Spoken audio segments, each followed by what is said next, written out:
ശ്രീമുഖേ വത്സല്യാമൃതവർഷിണീം സുമധുര സങ്കീർത്തനാലാപിനീ സാംഗീം മദസിദ്ധസൗഖ്യ ആനന്ദാത്മികാമീശ്വരീ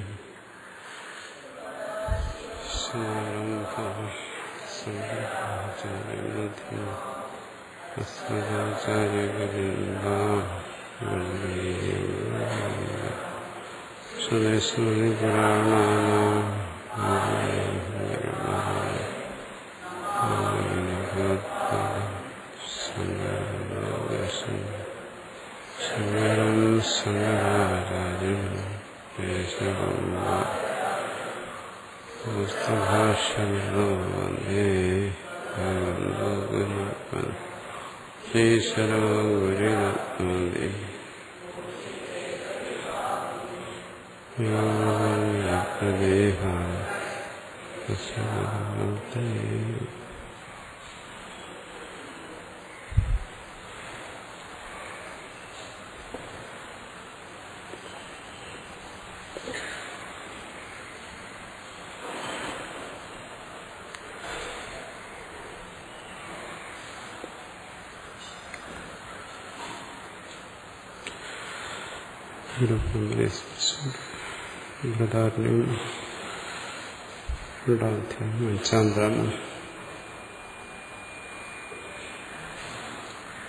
ലൈലൈല കിഞ്ചന അനാവൃതം ലൈലൈല കിഞ്ചന അസംവൃതം. അതാണ് നമ്മൾ കഴിഞ്ഞ ദിവസം ചർച്ച ചെയ്തത്. ലൈലൈല കിഞ്ചന കിഞ്ചിതപ്യനാവൃതം അനാച്ഛാദിതം തഥാ ലൈലൈല കിഞ്ചന അസംവൃതം അന്തരനനുപ്രവേശിതം ബാഹ്യഭൂതേന അന്തർഭൂതേന അനാവൃതം.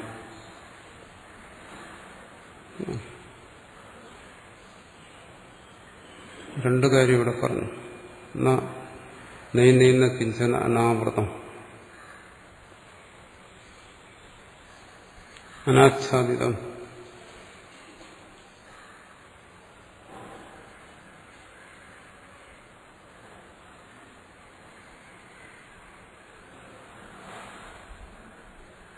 അവ്യാപ്തം എന്നാണ്. ഓതതന്തുഭിരിവ വസ്ത്രം. വസ്ത്രത്തിൽ നൂല് ഓതപ്രോതമായിരിക്കുന്ന പോലെ അത് നമ്മൾ വിശദീകരിച്ചാണ്. അനാവൃതം എന്ന് വെച്ചാൽ അനാച്ഛാദിതം എന്ന് വെച്ചാൽ അവ്യാപ്തം. ഇതാണ് ഈശാവാസ്യത്തിൽ ഭാഷ്യകാരൻ ഇങ്ങനെ വ്യാഖ്യാനിച്ചത്.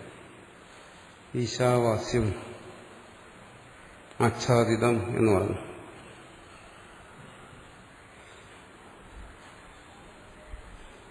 ഈശാവാസ്യമിതം സർവം ഈശാ.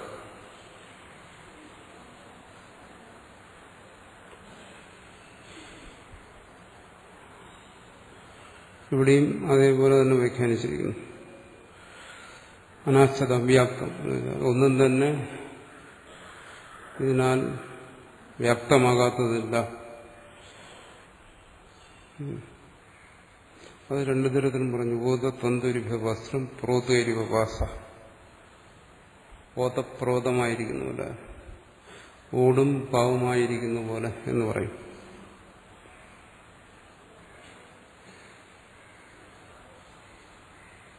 ബാഹ്യഭൂതേന അന്തർഭൂതേന ച അനാവൃതം. ബാഹ്യഭൂതമായിരിക്കുന്നത് പിന്നെ അന്തർഭൂതമായിരിക്കുന്ന ആത്മാവ് അനാവൃതം അവ്യാപ്തമല്ല. എവം സയേവ. അതാണ് പറയുന്നത്. എന്താണ്? ആത്മാവ് പൂർണ്ണമായതുകൊണ്ട് ആത്മാവിന് ഒരു തരത്തിലുള്ള ന്യൂനതയില്ല. ആത്മാവിന് ഒരു തരത്തിലുള്ള പരിച്ഛിന്ന ഭാവവുമില്ല. ഏവം സയേവ. അതുകൊണ്ട്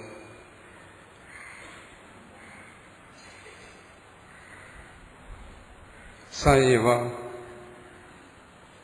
ആത്മാവ് പൂർണ്ണമായിരിക്കുന്നതുകൊണ്ട് ആത്മാവ് തന്നെ സ്വസ്വരൂപം തന്നെ നാമരൂപാത്മന അതിനാണ് പ്രാധാന്യം.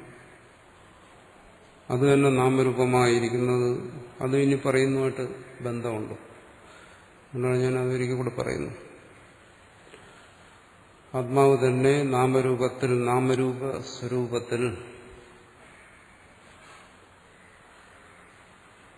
നാമരൂപാത്മന എന്ന് വെച്ചാൽ നാമരൂപ സ്വരൂപത്തിൽ. സാധാരണ നമ്മൾ രണ്ടായിരിക്കും, നാമരൂപം വേറെ, ആത്മാവ് വേറെ. എന്തുകൊണ്ട്? അവിദ്യ കൊണ്ട് കല്പിതമാണ് നാമരൂപങ്ങൾ. അപ്പോൾ എവിടെ കൽപ്പിച്ചിരിക്കുന്നു? ആത്മാവൻ. അപ്പൊ കൽപ്പനയുടെ അധിഷ്ഠാനമാണ് ആത്മാവ്.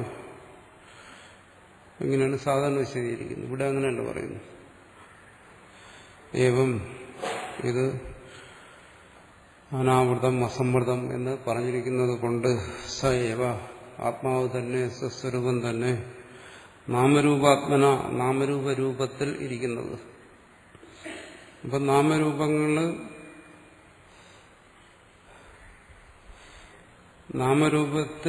നാമരൂപത്തിന്റെ രൂപത്തിലിരിക്കുന്നതാണ്. നാമരൂപത്തിലിരിക്കുന്നതാണ്. തിരിച്ചല്ല പറയുന്നു. നാമരൂപങ്ങളുടെ അധിഷ്ഠാനമാണ് ആത്മാവ്. അങ്ങനെയല്ല ഇവിടെ പറയുന്നു. ആത്മാവ് തന്നെ നാമരൂപമായിരിക്കുന്നു എന്നാണ്. അന്തർബഹിർഭാവേന സൈവ അന്തർബഹിർഭാവേന, ആത്മാവിന്റെ അന്തർഭാവത്തിൽ, അന്തർഭാവം എന്ന് വെച്ചാൽ സ്വസ്വരൂപമായി, ബഹിർഭാവേന, ബഹിർഭാവം എന്ന് പറയുമ്പോൾ ഈ ശരീരം, ഇന്ദ്രിയം, വിഷയം, പ്രപഞ്ചരൂപത്തിൽ എന്ന് പറയുന്നു. കാര്യകരണരൂപേണ അത് വ്യക്തമാകുന്നു. ഈ ബഹിർഭാവം എന്ന് പറയുമ്പോൾ ആത്മാവ് തന്നെ ബഹിർഭാവം എന്ന് പറയുന്നത് എങ്ങനെ പറയുന്നു? കാര്യകരണരൂപത്തിൽ, കാര്യമായ ശരീരമായും കരണങ്ങളായും ഇന്ദ്രിയങ്ങളായും മനസ്സുൾപ്പെടെയുള്ള എല്ലാമായും വ്യവസ്ഥിത പറയുന്നു. വ്യവസ്ഥിതമായിരിക്കുന്നു, സ്ഥിതി ചെയ്യുന്നു. എന്ത്? സൈവ, ആത്മാവ്.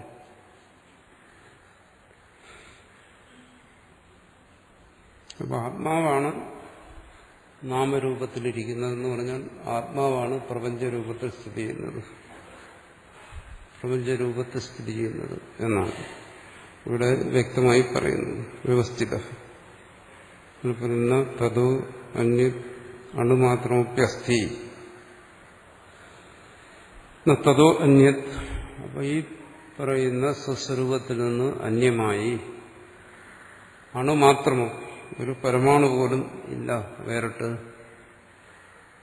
അണുമാത്രമൊപ്യസ്ഥി, ദേശം പോലും ഒന്നും വേറിട്ടില്ല. നാമരൂപമായിരിക്കുന്ന പരമാത്മാവ് തന്നെ ഉണ്ട്. നാമരൂപങ്ങളെല്ലാം പരമാത്മാവ് തന്നെ എന്ന് പറഞ്ഞാൽ പ്രപഞ്ചം ഇതാണ് നാമരൂപം എന്ന് പറയുന്നത്.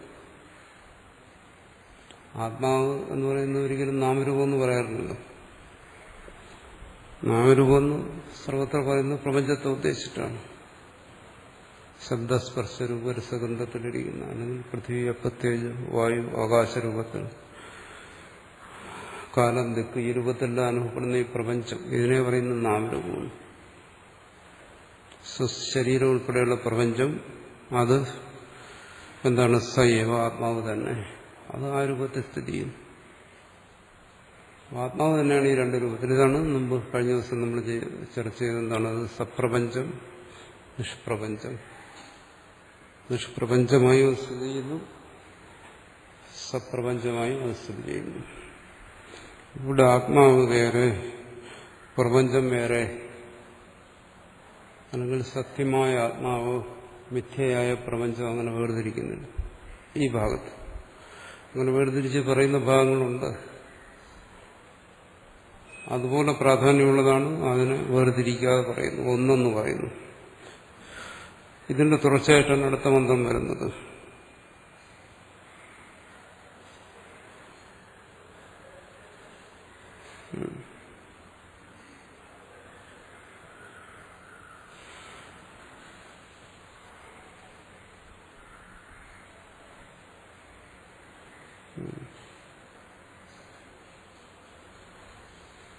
പുരസ്സക്രേത്യാദി മന്ത്ര സംക്ഷേപിത ആത്മ ഏകത്വം ആചഷ്ഠേ.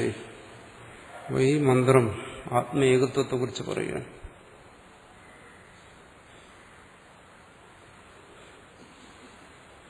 എന്ന് പറഞ്ഞാൽ ആത്മാവ് അനാത്മാവ് എന്നിവിടെ വേർതിരിക്കാൻ കഴിയില്ല. സത്യം മിഥ്യ എന്ന് വേർതിരിക്കാൻ കഴിയില്ല. നാമരൂപവും ആത്മാവെന്ന് പറഞ്ഞാൽ പിന്നെ എന്താ, എങ്ങനെ വേർതിരിക്കും?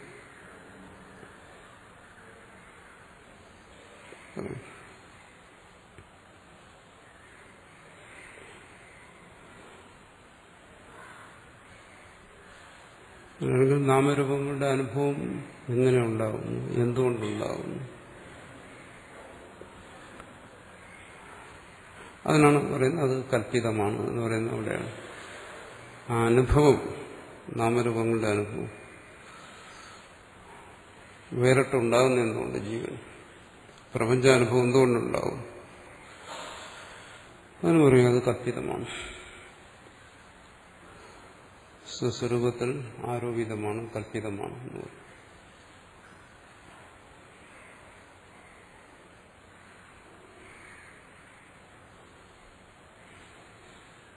അതിന്റെ തുടർച്ചയായിട്ട് അടുത്ത് പറയുന്നു, ഇതം വൈ തത് മധു ദധിങ് ആന്ധ്രഗുണു അശുഭ്യാം ഉവാച തദ്ദേതദ്ദശി പശ്യന്നവോചത് രൂപം രൂപം പ്രതിരൂപോ ബഭൂവ തദസ്യ രൂപം പ്രതിചക്ഷണായ ഇന്ദ്രോ മായാഭി പുരരൂപ ഈയതേ യുക്തഹ്യസ്യ ഹരയഃ ശതാദശേതി അയം വൈ ഹരയോ അയം വൈ ദശ സഹസ്രാണി ബഹൂനി ച അനന്താനി ച തദ്ദേതദ്ബ്രഹ്മപൂർവമനപരം അനന്തരം അബാഹ്യം അയമാത്മാ ബ്രഹ്മ സർവാനുഭൂരിത്യനുശാസനം.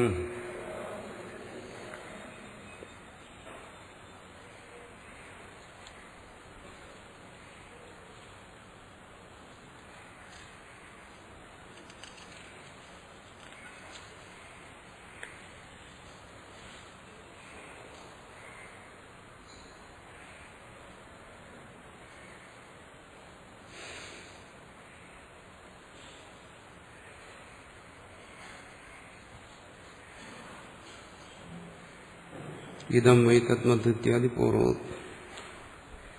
നേരത്തെ പറഞ്ഞതുപോലെ തന്നെ ആ കഥകളെല്ലാം നമ്മൾ മുമ്പ് ചർച്ച ചെയ്തിട്ടുണ്ട്.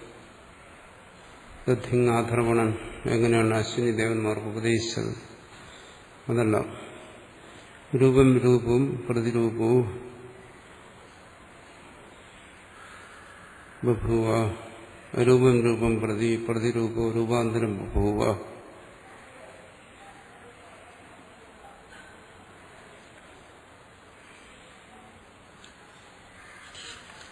ഇത് മുമ്പും വന്നു.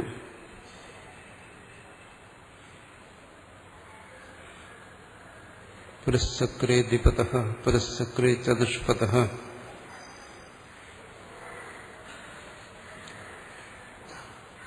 അവിടെ വ്യാഖ്യാനിച്ചു പറഞ്ഞു.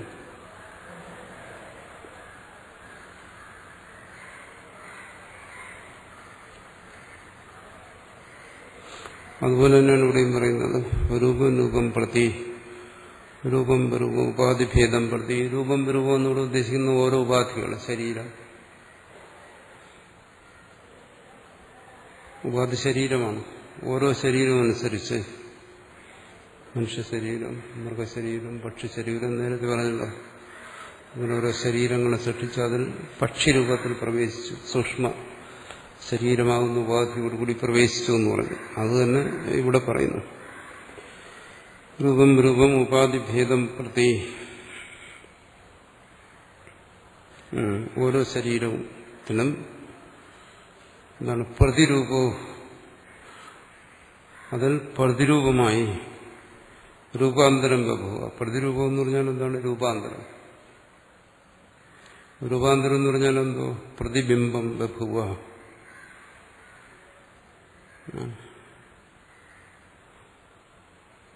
രൂപം രൂപം പ്രതി ഓരോ ദേഹത്തിനും പ്രതിരൂപോ ബഭുവ പ്രതിബിംബമായി. മുമ്പ് പറഞ്ഞു സൃഷ്ടിച്ചിട്ട് പുരശ്ചക്രേ അവിടെ പറഞ്ഞു സൃഷ്ടിച്ചിട്ട് പക്ഷിയുടെ രൂപത്തിൽ പ്രവേശിച്ചു എന്ന് പറഞ്ഞു. ഈ പക്ഷിയുടെ രൂപത്തിൽ പ്രവേശിക്കുക എന്ന് പറഞ്ഞാൽ എന്താ? ആ പരമാത്മാവ് തന്നെ ജീവാത്മരൂപത്തിലായി. പരമാത്മാവ് ഇങ്ങനെ ജീവാത്മരൂപത്തിലാകും. അത് പറഞ്ഞത് പ്രതിബിംബരൂപത്തിൽ. പ്രതിരൂപ അനുരൂപോ വാ.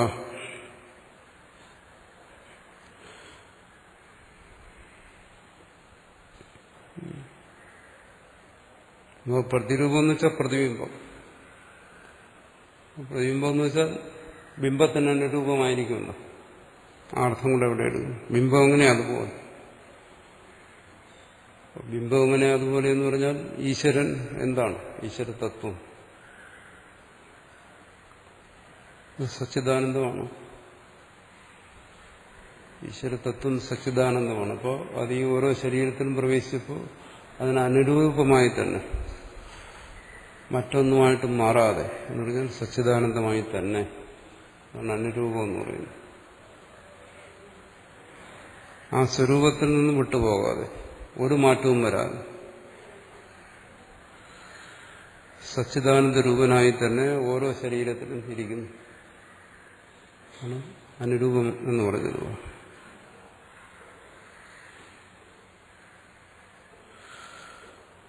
പിന്നെ ശരീരത്തിന്റെ എന്തെങ്കിലും നോക്കിയാലോ?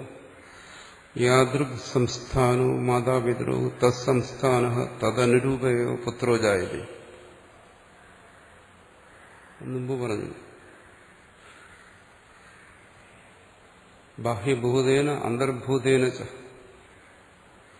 ബാഹ്യരൂപത്തിലും അന്തർരൂപത്തിലും ആത്മരൂപത്തിലും ശരീരാദിരൂപത്തിലും. അപ്പോൾ ബാഹ്യരൂപത്തിലെങ്ങനെ? യാദൃക് സംസ്ഥാനം എങ്ങനെയാണോ ഈ അവയവസംഘാതം ശരീരം, മാതാപിതാക്കൾ എങ്ങനെയാണോ തത്സംസ്ഥാന തദനുരൂപയോ പുത്രോ ജായതേ. പുത്രൻ ജനിക്കുമ്പോൾ അതുപോലെയാണ്. എന്നുവെച്ചാൽ മനുഷ്യരിൽ നിന്ന് മനുഷ്യരൂപം ജനിക്കുന്നു, മൃഗത്തിൽ നിന്ന് മൃഗരൂപം, പക്ഷിയിൽ നിന്ന് പക്ഷിരൂപം. അത് ബാഹ്യമായി. നഹി ചതുഷ്പദോ ദിപാധ്യായതേ. നാൽക്കാലികളിൽ നിന്ന് ആനയും പശുവല്ല, അതിൽ നിന്ന് ദ്വിപാദ് മനുഷ്യൻ പക്ഷി ഇതൊന്നും ഉണ്ടാകുന്നില്ല. ദ്വിപദോവാ ചതുഷ്പാദ് തിരിച്ചും ഉണ്ടാകുന്നില്ല. അപ്പൊ ബാഹ്യമായും ഒരു ആനുരൂപ്യമുണ്ട്, ആന്തരികമായും ഉണ്ട്. രണ്ടിനെയും മനസ്സിലാക്കണം. സയേവ ഹി പരമേശ്വരോ നാമരൂപ വ്യാകൃവാണു രൂപം പ്രതിരൂപൂവ. ആ പരമേശ്വരൻ തന്നെ, സൃഷ്ടികർത്താവ് തന്നെ നാമരൂപ വ്യാകൃവാണ്. നാമരൂപങ്ങളെ വ്യാകരിക്കുന്നവനെന്ന് പറഞ്ഞാൽ പ്രകടമാക്കുന്നവൻ.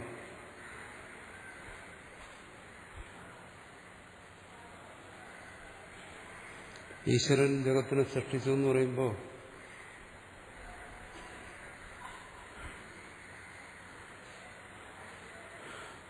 സാറിന് വരുന്ന ഒരു ഉത്തരം പറയാൻ പ്രയാസമുള്ള ഒരു ചോദ്യമാണ്.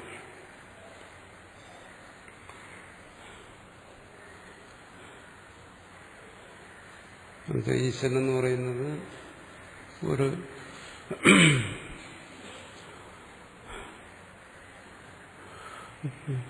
ഈ ഭൂമിയിൽ നിന്ന് വേറിട്ടൊരു സ്ഥലത്ത് ആകാശത്തിലോ എവിടെയെങ്കിലും ഇരുന്നുകൊണ്ട്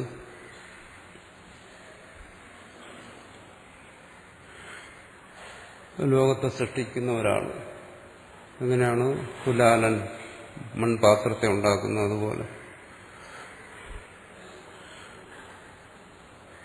ഈശ്വരൻ വേറിട്ടൊരു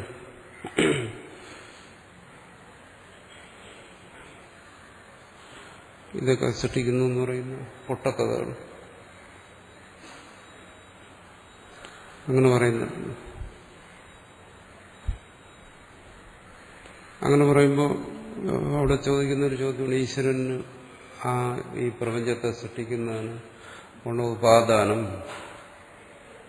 അതെവിടെയായിരുന്നു? എന്തിനെ കൊണ്ടായി സൃഷ്ടിച്ചത്? കാരണം താൻ വേറൊരു സ്ഥലത്തിരുന്നുകൊണ്ട് സൃഷ്ടിക്കുകയല്ലേ.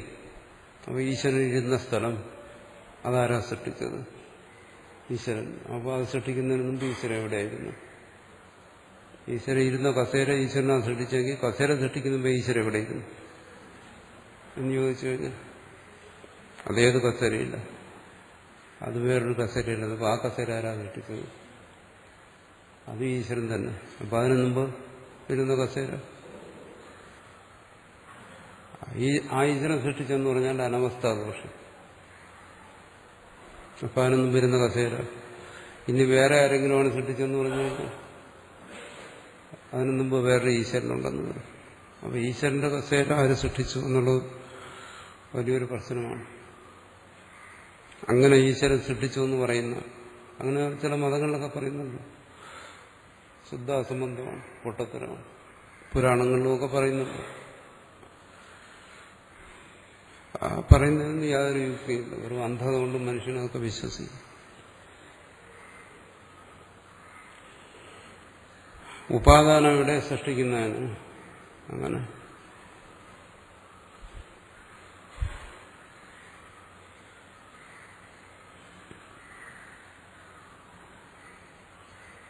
പിന്നെ ആകാശത്തിൽ നിന്നൊരു കോണിപ്പടി ഇറങ്ങി വന്നു, അതിൽ കൂടെ മേലോട്ട് കയറിപ്പോയി ഈശ്വരനുമായിട്ട് വർത്തമാനം പറഞ്ഞെന്നൊക്കെ പറയുന്നവര്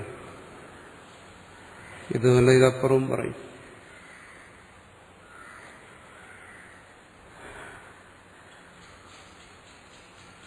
അതുകൊണ്ട് ഇവിടെ പറയുന്നത് അങ്ങനെയല്ല. വ്യാകുർവാണ ഈശ്വരൻ സൃഷ്ടിച്ചെന്ന് വെച്ചാൽ പ്രകടമാക്കുകയാണ്. ഈശ്വരൻ എന്ന് പറയുന്ന ഒരു തത്വം, ആ തത്വത്തിൽ നിന്ന് പ്രകടമാകുന്നതാണ്, വ്യാകരിക്കുന്നതാണ്. അല്ലാതെ സൃഷ്ടി എന്ന് പറയുമ്പോഴത്തേക്ക് ഈശ്വരൻ ഒരു മനുഷ്യനെ പോലെ ഇരുന്നുകൊണ്ട് കുലാലൻ പാത്രത്തെ ഉണ്ടാക്കുന്ന പോലെ കൈയും കാലം കൊണ്ട് ഉണ്ടാക്കിയെന്നുമല്ല. ഒരു തത്വം നാമരൂപാത്മകമായി പ്രകടമാകുന്നു. അതാണ് നാമരൂപേ വ്യാകൃവാണ. അത് ഈശ്വരൻ നിന്ന് തന്നെ പ്രകടമാകുക. സച്ചിദാനന്ദ സ്വരൂപനായ ഈശ്വരൻ നിന്ന് തന്നെ പ്രകടമാകുന്നതാണ് പ്രപഞ്ചം. അതാണ് പ്രപഞ്ചവും സച്ചിദാനന്ദമായി അനുഭവപ്പെടുന്നു. പ്രപഞ്ചം അനുഭവപ്പെടുന്നത് അങ്ങനെയാണ്, സത്തായി ചിത്തായി ആനന്ദമായി. അത് ഈശ്വരനിൽ നിന്നും പ്രകടമായതുകൊണ്ടാണ്. പ്രകടഭാവം, പ്രാകട്യം, അതാണ് സൃഷ്ടി എന്ന് പറയുന്നത്. അല്ലാതെ ഒരു വ്യക്തിയുടെ ജോലിയല്ല, അധ്വാനമല്ല.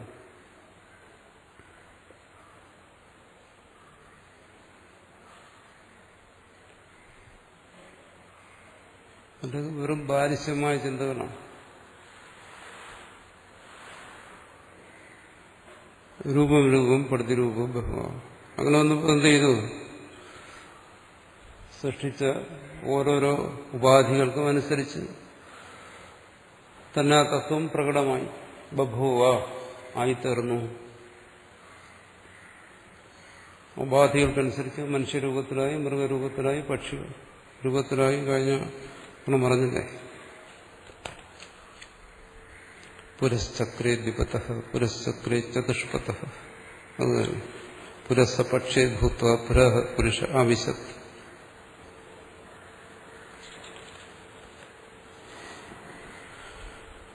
അപ്പൊ സൃഷ്ടിയുടെ തത്വം എന്ന് പറയുന്നത് യുക്തിയുക്തമായി ഇതേ സ്വീകരിക്കാൻ പറ്റും. അല്ലാതെ ദൈവം എന്ന് പറയുന്ന മനുഷ്യനെ പോലെ ഒരാളാണ് സൃഷ്ടിച്ചെന്നൊക്കെ പറഞ്ഞു കഴിഞ്ഞാൽ യാതൊരു യുക്തിയില്ല. കൊച്ചു കുട്ടികളെ പറഞ്ഞു പറ്റിക്കാൻ കൊള്ളാം. പല മതങ്ങളും അതാ പഠിപ്പിക്കുന്നു.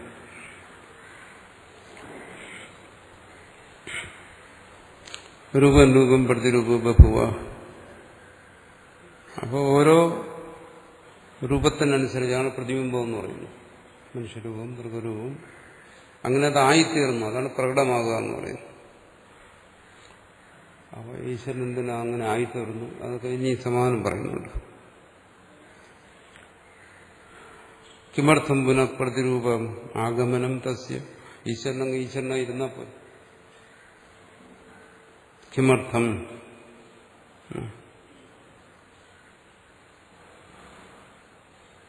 പുനഃപ്രതിരൂപം ആഗമനം. ഈ ഇങ്ങനെ ഈശ്വരൻ പ്രകടമായി ഓരോരോ രൂപത്തിലായി, മനുഷ്യനായി, ആ പുരുഷനായി, സ്ത്രീയായി, പല രൂപത്തിലായി, ശിശുവായി, വൃദ്ധനായി.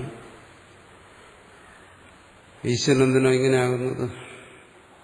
കിമർത്ഥം പുനഃ പ്രതിരൂപം ആഗമനം, ആ പ്രകടഭാവം ഓരോ രൂപത്തിനുമനുസരിച്ച് തസ്യ ഈശ്വരസ്യ.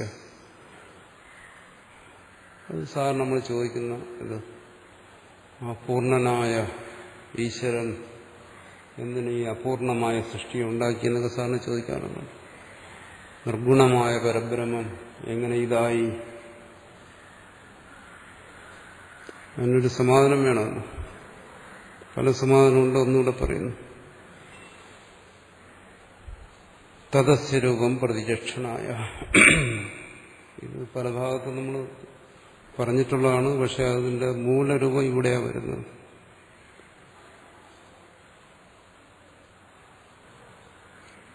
ഇതിന് പൂർണ്ണനായ സച്ചിദാനന്ദ രൂപനായ ഈശ്വരൻ ഈ സൃഷ്ടി എന്ന് പറയുന്ന കോലാഹലത്തിൽ ഇടപെട്ടു.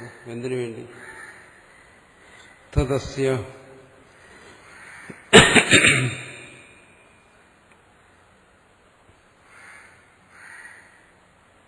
ഈ സൃഷ്ടി തത് ഈ പ്രതിബിംബ രൂപം എന്ന് പറഞ്ഞല്ലോ, ഈ പ്രകടമായ രൂപം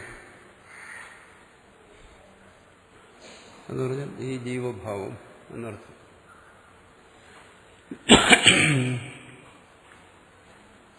സൃഷ്ടിയുടെ ഫലമായിട്ടാണല്ലോ ഈ ജീവഭാവം ഉണ്ടായത്. അത് അസ്യ ഈശ്വരസ്യ എന്നർത്ഥം. ഈ ജീവഭാവം എന്തിനു വേണ്ടി? അസ്യ ആത്മനഃ എന്നുവെച്ചാൽ പരമാത്മാവിന്റെ സൃഷ്ടി എന്തിനു വേണ്ടി? പരമാത്മാവിൽ ജീവഭാവം എന്തിനു വേണ്ടി? സാധാരണ എല്ലാവരും ചോദിക്കുന്നത് ഇല്ലാതിരുന്നാൽ പോരെ, അതല്ലേ സ്വസ്ഥം?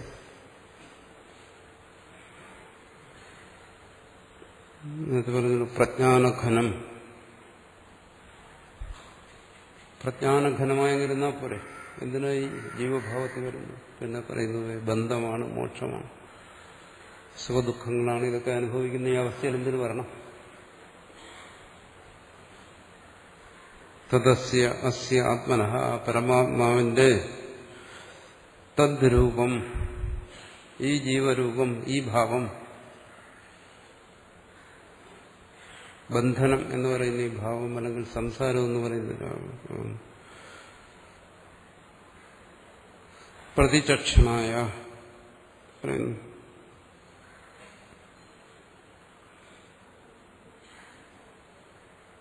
പ്രതിഖ്യാപനായ, അത് ബോധിക്കുന്നതിന് വേണ്ടി നടത്തും. പ്രതിഖ്യാപനം എന്ന് പറഞ്ഞാൽ എന്താണ്? അതിനെ പ്രഖ്യാപനം ചെയ്യുന്നതിന് വേണ്ടിയിട്ട്, തന്റെ സച്ചിദാനന്ദ രൂപത്തെ പ്രഖ്യാപനം ചെയ്യുന്നതിന് വേണ്ടിയിട്ടാണ്. പ്രതിഖ്യാപനം ചെയ്യുന്നതിന് വേണ്ടിയിട്ട്.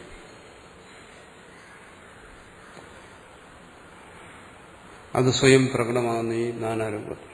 അപ്പം നാനാരൂപത്തിൽ പ്രകടമായതുകൊണ്ടാണ് അതിന് സ്വയം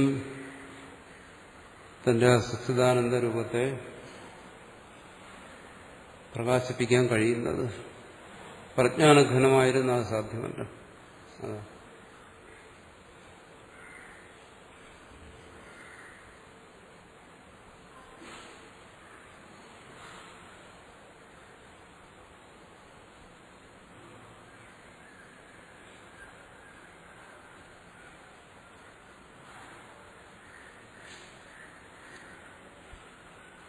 ഉദാഹരണം പറഞ്ഞു കഴിഞ്ഞാൽ ജാഗ്രത സുഷുപ്തി.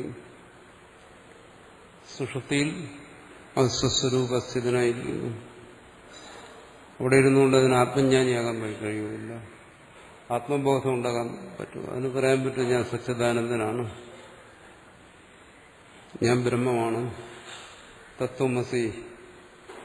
ഇത്തരത്തിലുള്ള യാതൊരു വ്യവഹാരവും ഇവിടെ സാധ്യമല്ല. എന്തുകൊണ്ടത് പ്രജ്ഞാനഘന രൂപത്തിലിരിക്കുന്നു. പിന്നെ സൃഷ്ടി എന്താണ്? ജാഗ്രതത്തിലേക്ക് വരണം. ബാക്കി ഇത് മനസ്സിലാക്കണമെങ്കിൽ ജാഗ്രതത്തിൽ വരുമ്പോൾ അവൻ പറയുന്നു തത്വമസി അഹം ബ്രഹ്മാസ്മി. ഇവിടെ ഗുരുവും ശിഷ്യനും എല്ലാം വരുന്നു. ഇവിടെ പറയുന്നത് എന്താണ്? ശാസ്ത്ര ആചാര്യാജന പ്രഖ്യാപനായ പ്രതിഖ്യാപനം എന്ന് വെച്ചാൽ പ്രഖ്യാപനം. അപ്പൊ ജാഗ്രതയിൽ വരുമ്പോഴാണ് എന്ത് വരുന്നത്? ശാസ്ത്രം വരുന്നു, ആചാര്യൻ വരുന്നു, ശിഷ്യം വരുന്നു. ഇതെല്ലാം ആ തത്വം തന്നെ. ശാസ്ത്രരൂപത്തിൽ വരുന്നതും അതിന് പറയുന്നു വേദം, ഈശ്വരന്റെ വചനം എന്ന് പറയുന്നു. നാമം നാമിയിൽ നിന്ന് അന്യമല്ല എന്ന് പറയും. അന്യമല്ല. അപ്പൊ ശാസ്ത്രരൂപത്തിൽ വന്നിരിക്കുന്നതും ആ പരമാത്മാവ് തന്നെ, ആചാര്യരൂപത്തിൽ വന്നിരിക്കുന്നതും പരമാത്മാവ് തന്നെ, ശിഷ്യരൂപത്തിൽ വന്നിരിക്കുന്നതും പരമാത്മാവ് തന്നെ,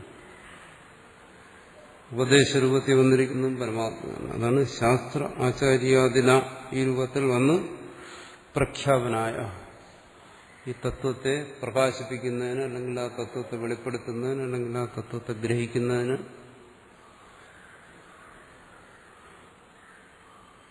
അതിനു വേണ്ടിയിട്ടാണ്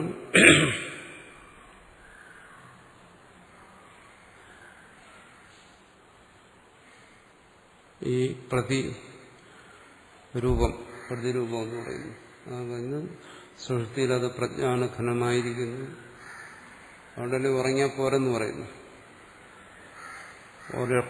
അത് പരമാർത്ഥ അവസ്ഥയാണ്. പക്ഷെ അതുകൊണ്ട് പ്രയോജനമൊന്നുമില്ല. ജാഗ്രതയിൽ വന്നാലേ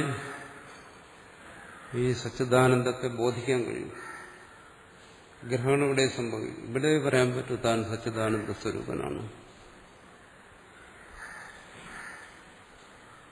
ആണ് യതി നാമരൂപ എന്ന വ്യാക്രിയതേ. ഈ നാമരൂപങ്ങൾ പ്രകടമാകാതിരുന്നാൽ, ഈ ജാഗ്രതയിലേക്ക് വരാതിരുന്നു കഴിഞ്ഞാൽ, അല്ലെങ്കിൽ സൃഷ്ടിയിലേക്ക് വരാതിരുന്നാൽ, അതുകൊണ്ടാണ് പറയുന്നത് തത്വമസി തത് എന്ന് പറയുന്നത് ആ സംപ്രസാദന കാണിക്കുകയാണ്. ആ സംപ്രസാദനായിരുന്നു കഴിഞ്ഞാൽ എന്താണ്? തഥാ അസ്യാത്മനോ നിരുപാധികം രൂപം പ്രജ്ഞാനഘനാക്കും ന പ്രതീക്ഷായേത. ഈ നാമരൂപങ്ങൾ പ്രകടമാകാതിരുന്നാൽ, ജാഗ്രതത്തിലേക്ക് വരാതിരുന്നു കഴിഞ്ഞാൽ സൃഷ്ടി, ജാഗ്രതയാണ് സൃഷ്ടി. അസ്യാത്മനോ നിരുപാധികം രൂപം, അതിന്റെ ആ നിരുപാധികമായ രൂപം, അത് ഉദാഹരണത്തിനാണ് സുഷുപ്തി പറയുന്നത്. മനസ്സിലാക്കാൻ, അല്ലെങ്കിൽ അത് മനസ്സിലാകത്തില്ല. സുഷുപ്തി എന്ന് പറയുന്നത് ചിന്തിച്ചില്ലെങ്കിൽ ഇതൊരിക്കലും മനസ്സിലാകത്തില്ല. പ്രജ്ഞാനഘനാഖ്യം, പ്രജ്ഞാനഘനം എന്നാണ് അതിനെ പറയുന്നത്. എന്തുകൊണ്ട് അവിടെ ഈ പറയുന്ന വിധത്തിലുള്ള പ്രഖ്യാപനമില്ല, ഈ വെളിപ്പെടുത്തലില്ല അവിടെ. നമ്മൾ സാധാരണ പറയില്ല അയാൾ പ്രഖ്യാപിച്ചു എന്ന് പറഞ്ഞാൽ എന്താണ്? വെളിപ്പെടുത്തി, ഉദ്ഘോഷിച്ചു എന്ന് പറയുന്നു. സൃഷ്ടി എന്തിനു വേണ്ടിയിട്ട്? ഈ പ്രഖ്യാപനത്തിന് ശാസ്ത്ര ആചാര്യാദി രൂപത്തിൽ, സർവരൂപത്തിലും ഈ കാര്യം തന്നെ ഇനി വിശദീകരിക്കും. സർവരൂപത്തിലും ഈ തത്വത്തെ വെളിപ്പെടുത്തുന്നതിന് വേണ്ടിയിട്ടാണ്. തത്വം വെളിപ്പെടണം, അതിനു വേണ്ടിയിട്ടാണ്. അതിനുവേണ്ടിയിട്ട് അത് സ്വയം ഇങ്ങനെ പ്രകടമാകുന്നു. അതുകൊണ്ടത് രണ്ട് രൂപത്തിലും ഇരിക്കും. ഒന്ന് പ്രജ്ഞാനഘന രൂപത്തിലിരിക്കുന്നു. അത് കഴിഞ്ഞ് അവിടെ നിന്ന് ഉണർന്നു വന്ന് ജാഗ്രതയിൽ വന്ന് ഈ തത്വത്തെ പ്രകാശിപ്പിക്കുന്നു. ഇവിടെ സച്ചിദാനന്ദമായി പ്രകാശിക്കുന്നു. അവിടെ ഒന്നുമുണ്ട്, നിരുപാധികമായി കേവലമായി സ്ഥിതി. ഇതിനു വേണ്ടി, ഇത് സൃഷ്ടി എന്തിനു വേണ്ടി? അതിന്റെ സമാധാനം പല സ്ഥലത്ത് ശ്രുതി പറയുന്ന ഇതാണ്. ആ സൃഷ്ടി എന്തിനു വേണ്ടിയെന്ന് ചോദിക്കുന്നു. എന്തുകൊണ്ടാ?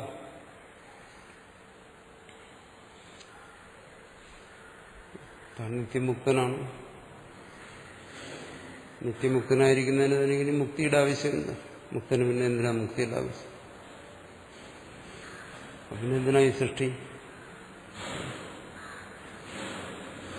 ശരി, ഞാൻ നിത്യമുക്തനാണ്, എനിക്ക് മുക്തിയുടെ ആവശ്യമില്ല. ഈ സൃഷ്ടി എന്തിനു വേണ്ടിയിട്ടാണ്?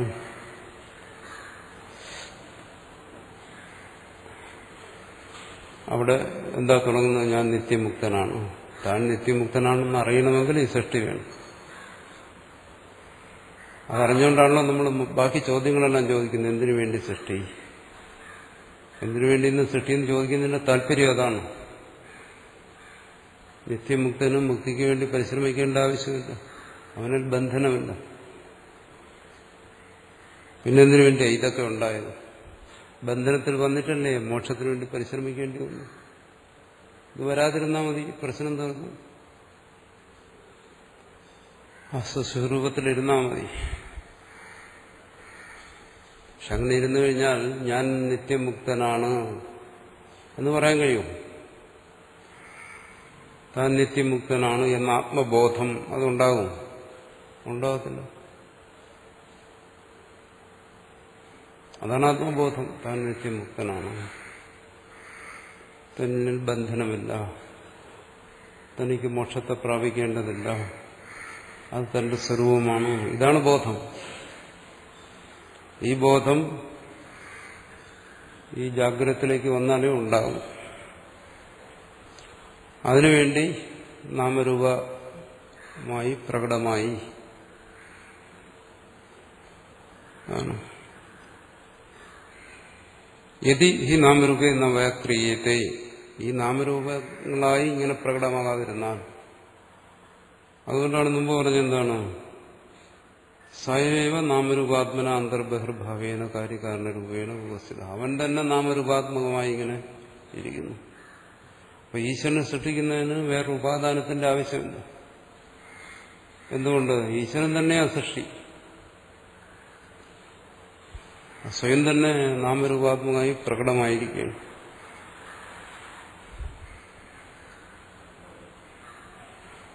അങ്ങനെ പ്രകടമായില്ലെങ്കിൽ നമ്മൾ ഈശ്വരൻ ആരാ പറയുന്നത്? ജാഗ്രതയില്ലെങ്കിൽ ഈശ്വരൻ എന്ന് പറയാൻ പറ്റും, പ്രജ്ഞാനഘനമെന്ന് പറയാൻ കഴിയും. ആത്മാവിനെ കുറിച്ചോ അനാത്മാവിനെ കുറിച്ചോ ചിന്തിക്കാൻ പറ്റും, ബന്ധത്തെക്കുറിച്ചോ മോക്ഷത്തെക്കുറിച്ചോ പറയാൻ പറ്റും, നിത്യമുക്തിയെക്കുറിച്ച് പറയാൻ കഴിയും. അപ്പൊ ഇത്തരത്തിലുള്ള വ്യവഹാരങ്ങൾ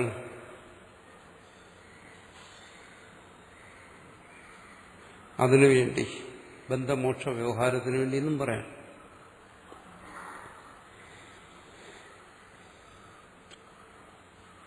തഥാ, അപ്പോൾ എങ്ങനെയാണ് ഈ പ്രകടഭാവം വരുന്നത്?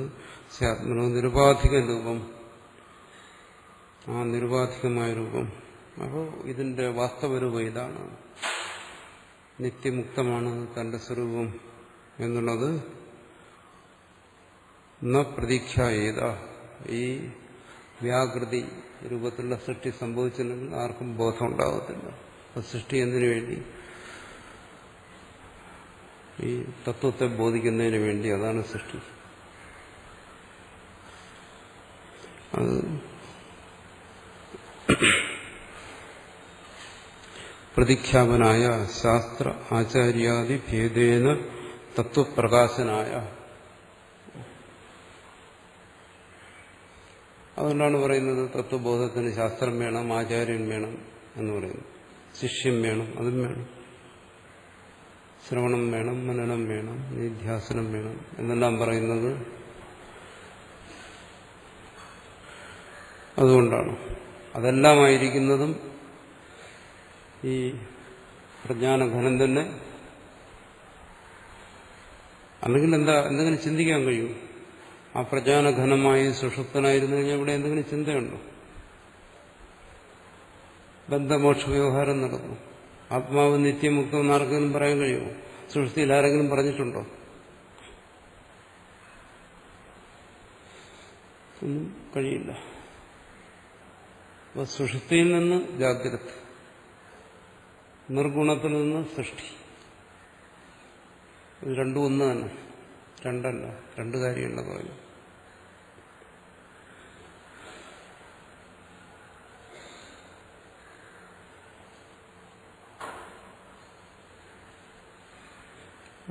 വ്യക്തമാക്കുന്നു. യഥാ പുനഃ കാര്യകരണാത്മന നാമരൂപേ വ്യാകൃതേ, എപ്പോഴാണോ, യഥാ പുനഃ എപ്പോഴാണോ, എപ്പോൾ? ജാഗ്രത്തിൽ എന്ന് മനസ്സിലാക്കണം. കാര്യകരണാത്മന, കാര്യകരണരൂപത്തിൽ, കാര്യമായി ശരീരം, കർണമായി ഇന്ദ്രിയങ്ങൾ, മനസ്സ് എല്ലാം നാമരൂപേ വ്യാകൃതേ, അവിടെ നാമരൂപങ്ങൾ പ്രകടമായി. അവിടെ പറയുന്നു ഞാൻ, എന്റേത്, ശരീരം, ശബ്ദസ്പർശരൂപ രസഗന്ധം, ഈ ലോകം. ആ പ്രജ്ഞാനഘനമായ രൂപത്തിൽ നിന്നും ഇങ്ങോട്ട് വന്നിട്ടാ ഈ വ്യവഹാരങ്ങളെല്ലാം ഇവിടെ വന്നതാ. ഇതെല്ലാം യഥാ പുനഃകാര്യകാരണ നാമരൂപേ വ്യാകൃതേ ഭവതഃ തഥാ. അപ്പോ ഇവിടെ ഈ ജാഗ്രത്തിൽ അസ്യരൂപം പ്രതീക്ഷായേത. അപ്പോ അവന്റെ ആ പരമാർത്ഥ സ്വരൂപത്തെ, രൂപം എന്ന് പറഞ്ഞാൽ പരമാർത്ഥ സ്വരൂപം, പ്രജ്ഞാനഘന രൂപത്തെ അവൻ വെളിപ്പെടുത്തുന്നു. അതെങ്ങനെ വെളിപ്പെടുത്തുന്നു? അവന് പറഞ്ഞ് ശാസ്ത്രാചാര്യാദി രൂപത്തിൽ അവൻ വെളിപ്പെടുത്തുന്നു. ഇനി എന്തിനാ സൃഷ്ടി, എന്തിനാ നിർഗുണ സഗുണമായി? ഇതിന് തന്നെ ഈ തത്വത്തെ പ്രകാശിപ്പിക്കാൻ തന്നെയാണ്. വേറെ ഒരു സമാധാനമില്ല.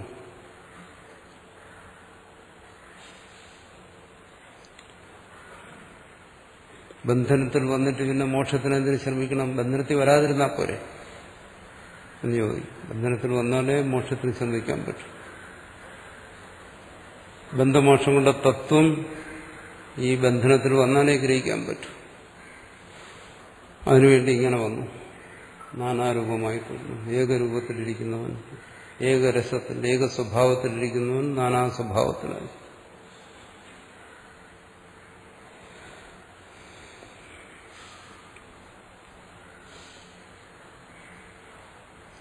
യഥാ പുനഃ കാര്യകാരണാത്മന നാമരൂപേ വ്യാകൃതേ ഭവതഃ. എപ്പോഴാണോ കാര്യകരണ രൂപത്തിൽ നാമരൂപങ്ങൾ ഇങ്ങനെ പ്രകടമാകുന്നത്, തഥാസ്യ രൂപം പ്രതീക്ഷായേത. അപ്പോൾ അവന്റെ രൂപം പ്രകടമാകുന്നു.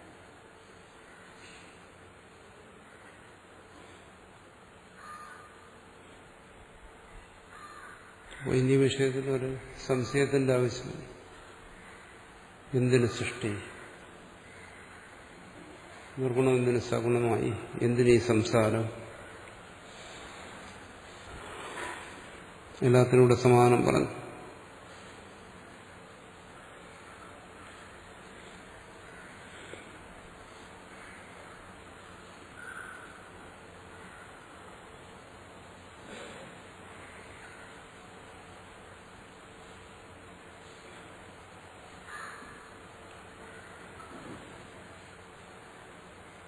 അപ്പൊ സ്വരൂപബോധം പ്രജ്ഞാനഘനമായിരിക്കുമ്പോൾ എന്തുകൊണ്ടുണ്ടാകുന്നില്ല?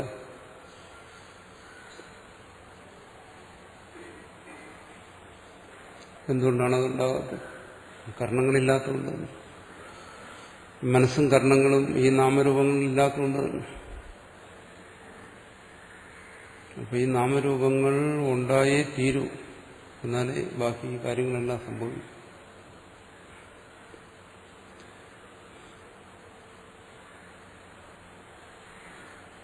അങ്ങനെ ഇരുന്നാൽ പോരെ ഈ ബോധം ഉണ്ടാവും.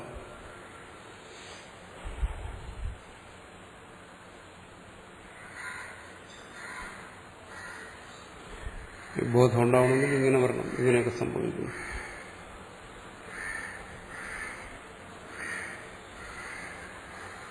ബോധം ഉണ്ടാകാതിരുന്നാലോ? നിങ്ങളിപ്പോ ചിന്തിക്കുന്നത് ജാഗ്രതയിലോ സുഷുപ്തിയിലോ? ബോധം ഉണ്ടാകാതിരുന്നാൽ നിന്ന് ജാഗ്രത ചിന്തിക്കാൻ പറ്റും. ജാഗ്രത തന്നെ ബോധമാണ്. അങ്ങനെ ചിന്തിക്കാൻ കഴിയത്തില്ല, അത് അസംബന്ധമാണ്. ഇങ്ങനെ ഒരു ബോധം ഉണ്ടാകാതിരുന്നെങ്കിൽ അത് സാധ്യമല്ല ചിന്ത. എന്തുകൊണ്ട്? ജാഗ്രത ഉണർന്നിരിക്കേണ്ട ഇവിടെ ഇരുന്ന് അങ്ങനെ ചിന്തിക്കും. ഇങ്ങനെയൊന്നും വരാതിരുന്നെങ്കിൽ അത് അസംബന്ധമാണ്. എന്തുകൊണ്ട്? ഇങ്ങനെ ഒന്നും വരാതിരുന്നെങ്കിൽ എന്നുള്ള ചിന്ത ഇത് വന്നതുകൊണ്ടാണ്. അപ്പൊ അസംബന്ധ ചിന്തയെ നമ്മൾ തിരിച്ചറിയണം. സൃഷ്ടി സംഭവിക്കാതിരുന്നെങ്കിൽ എന്നൊരാൾക്ക് ചിന്തിക്കാൻ കഴിയുമോ? കാരണം സൃഷ്ടി സംഭവിച്ചുകൊണ്ട് അത് ചിന്തിക്കുന്നു.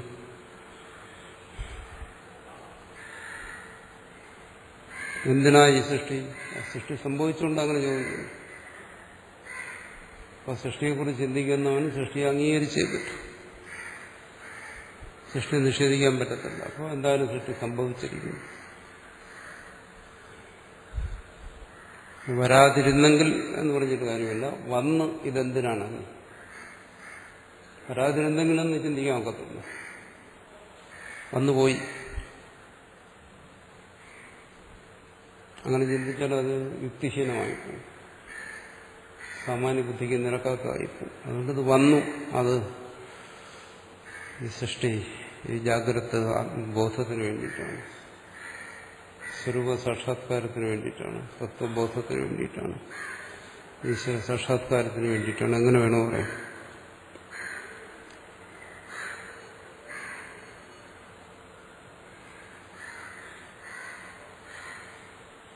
ഇവിടെ ഒന്ന് ആ പ്രജ്ഞാനഘനം, മറ്റൊന്ന് ഈ നാമരൂപാത്മകം. നാമരൂപാത്മാ രണ്ട്. പ്രജ്ഞാനഘനം നാമരൂപാത്മകമായി. അതങ്ങനെ ശരി, ഇത് വന്നേ തീരൂ എന്ന് മനസ്സിലായി. കാരണം ഇപ്പോൾ വന്നു കഴിഞ്ഞു, എന്തായാലും ഇവിടെ ഇരുന്നുകൊണ്ട് ചിന്തിക്കുന്നു. അപ്പോൾ ഇത് വന്നേ തീരൂ.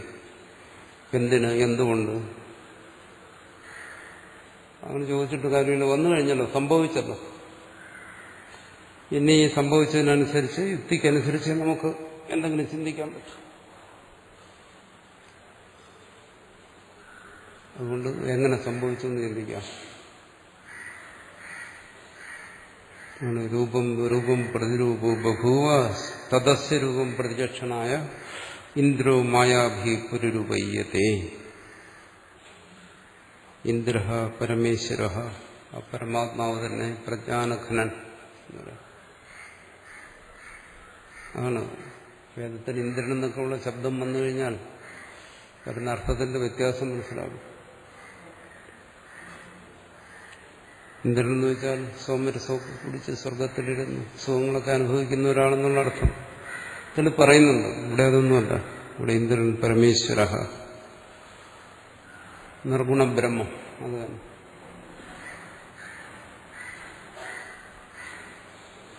മായാഭി,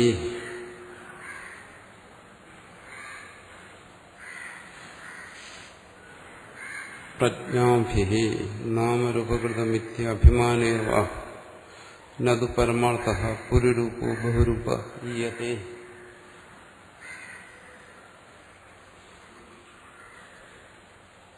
എന്തുകൊണ്ട് ആ ദുർഗുണഭാവത്തിൽ നിന്ന് ഈ സഗുണഭാവം ഇങ്ങനെ പ്രകടമായി?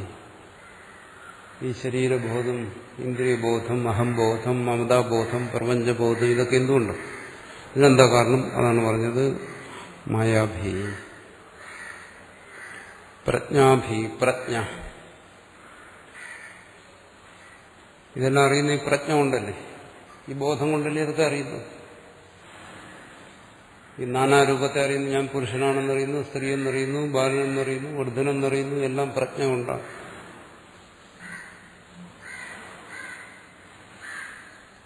പ്രജ്ഞാനഘനം പ്രജ്ഞ കൊണ്ടറിയുന്നു.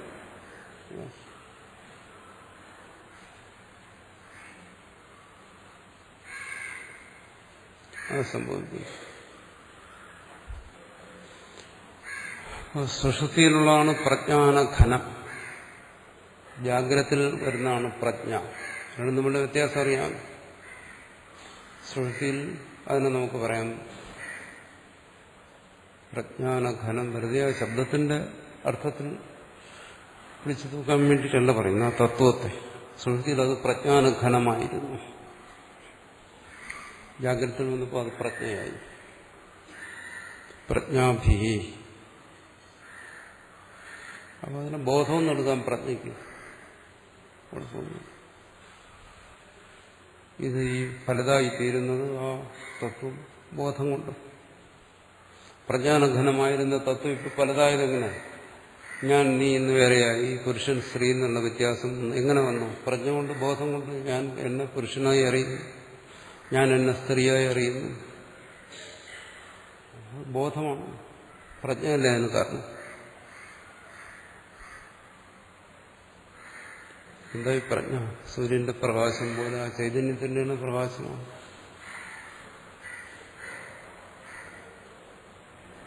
സൂര്യൻ ഒരു ഗോളമായി നിന്ന് സ്വയം പ്രകാശിക്കുന്നു. അതിന്റെ പ്രകാശം കൊണ്ട് ബാക്കിയുള്ള വസ്തുക്കളെയും പ്രകാശിപ്പിക്കുന്നു. അതുപോലെ ഇത് പ്രജ്ഞാനഘനമായിരിക്കുമ്പോൾ സ്വയം പ്രകാശം. ജാഗ്രതത്തിലേക്ക് വന്ന് അതിന്റെ പ്രജ്ഞ വരുമ്പോൾ പറയുന്നു, ഇതാ ഞാൻ, എന്റേത്, ഇതാ പുരുഷൻ, ഇത് സ്ത്രീ, ഇത് ശബ്ദ സ്പർശ രൂപ രസഗന്ധം നാനാതരത്തിൽ എന്നാൽ ഇത് പ്രജ്ഞ കൊണ്ടല്ലേ സംഭവിക്കുന്നു.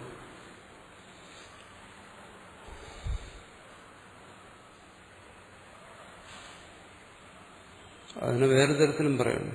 ആണ് പറയുന്നത് എന്താണ്? നാമരൂപകൃതം മിഥ്യാഭിമാനേർവ, നാമരൂപങ്ങളെ കൊണ്ടുണ്ടാകുന്ന മിഥ്യാഭിമാനം.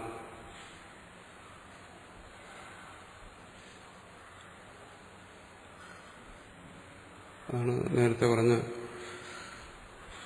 ഞാൻ പുരുഷനാണ്, ഞാൻ സ്ത്രീയാണ് തുടങ്ങിയ അഭിമാനം.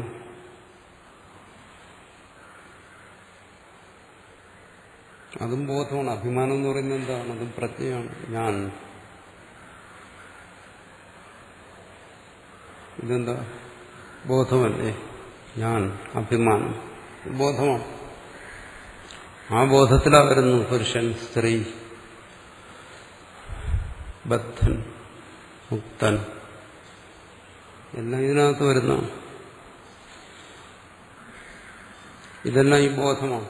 ആണ് പ്രജ്ഞാഭി ബഹുവചനത്തിൽ പറഞ്ഞു. നാനാബോധങ്ങളെ കൊണ്ട് പ്രജ്ഞാനഘനൻ ജാഗ്രതയിലെയും നാനാബോധങ്ങളെ കൊണ്ട് ഈ നാനാരൂപത്തിൽ വരും.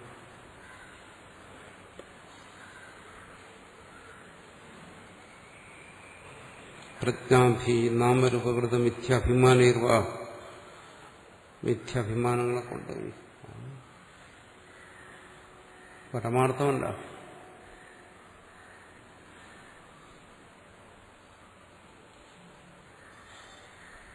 സുഷുപ്തിയിൽ നിന്ന് ജാഗ്രതത്തിലേക്ക് വന്ന് ഇതൊക്കെ ഇങ്ങനെ അനുഭവിച്ചുകൊണ്ടിരിക്കും.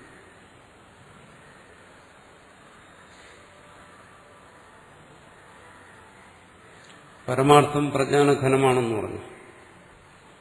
എന്നുവെച്ചാൽ ഇതൊന്നും അനുഭവിക്കാതിരുന്ന ആ തലം, അതാണ് പരമാർത്ഥം.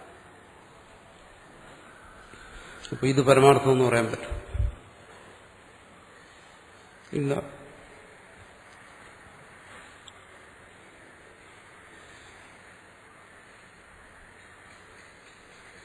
എന്ന് പറഞ്ഞു മിഥ്യാഭിമാനേ, മിഥ്യാഭിമാനം കൊണ്ട്. പരമാർത്ഥമല്ല, പക്ഷെ മിഥ്യാഭിമാനം പ്രജ്ഞയുടെ കളിയാണ്. ഈ പ്രജ്ഞ, ഈ ബോധം, ജാഗ്രതയിലെ ഈ ബോധം, ഇതിന്റെ ഈ നാനാ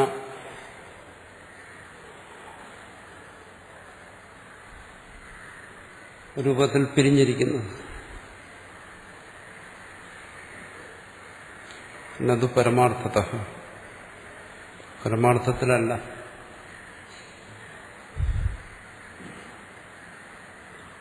നാമരൂപകൃത മിഥ്യാഭിമാനേഹി എന്നത് പരമാർത്ഥ പുരുഷോ ബഹുരൂപയ്യതേ. പുരുഷൻ ബഹുരൂപത്തെ പ്രാപിച്ചിരിക്കുന്നു.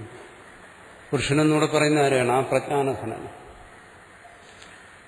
നാനാരൂപത്തിൽ പ്രാപിച്ചിരിക്കുന്നു എന്ന് പറയുന്നതാണ് ഈ ജാഗ്രതത്തിൽ കാണുന്ന നാനാരൂപങ്ങൾ. ആത്മനിഷ്ഠമായി പറയുകയാണ്, ഞാൻ ഈ ജാഗ്രത എല്ലാം വിട്ടിട്ട് പരമസുഖസ്വരൂപമായ സുഖനിദ്രയിലേക്ക് പോയി, പരമാർത്ഥ സുഖത്തിലേക്ക് പോയി. അവിടെ ബഹുരൂപമുണ്ടോ? ഇല്ല. അവിടെ ഏകവുമില്ല, ബഹുവില്ല, രണ്ടുമില്ല. ഏകമുണ്ടോ? ഏകവുമില്ല, ബഹുവില്ല. ഏകത്വമില്ല, നാനാത്വമില്ല, രണ്ടുമില്ല. പിന്നെ ഇത്രേ പറയാൻ പറ്റും, പ്രജ്ഞാനഘനം. വേറൊരു വാക്ക് കിട്ടാനില്ലാത്തതുകൊണ്ട് അങ്ങനെ പറയുന്നു, പ്രജ്ഞാനഘനം. എന്തുകൊണ്ട്? ഞാൻ അവിടെ അവശേഷിച്ചിരുന്നു.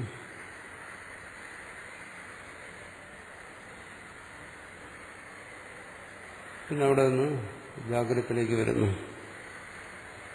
വരുമ്പോൾ പരമാർത്ഥത്തിലല്ല, പുരരൂപ ബഹുരൂപയ്യതേ ഗമ്യതേ, നാനാരൂപത്തെ പ്രാപിച്ചിരിക്കുന്നു. അപ്പോൾ നേരത്തെ പറഞ്ഞു, രണ്ടും അങ്ങനെ ഇരുന്നാൽ പോരെ. അവിടെ നിന്ന് അതിന് ഇങ്ങനെ വന്നു. എന്തുകൊണ്ട്, എങ്ങനെ ആണ് പറഞ്ഞത്. അതിനെ പ്രജ്ഞയെന്ന് പറയാം, പ്രജ്ഞയല്ല ഈ അനുഭവം, ജാഗ്രത എന്ന് പറയുന്നു. ഈ ലോകം എന്ന് പറയുന്ന പ്രജ്ഞയല്ലേ.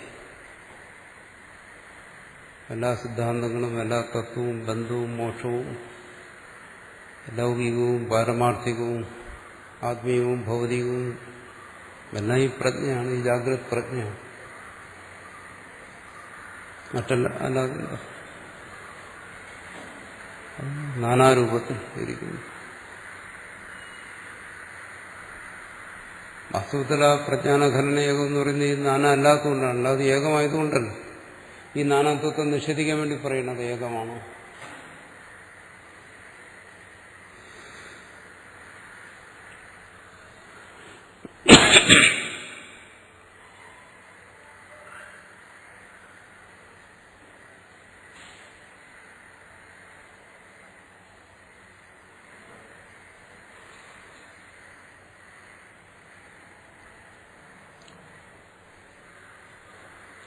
സൂര്യൻ പ്രകാശിച്ചിരിക്കുന്നു.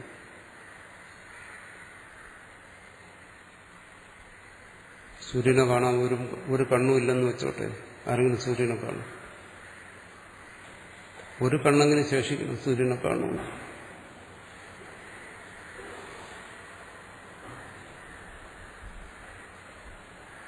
ഒരു കണ്ണുമില്ലെങ്കിലും സൂര്യന് പ്രകാശിക്കാമല്ലോ.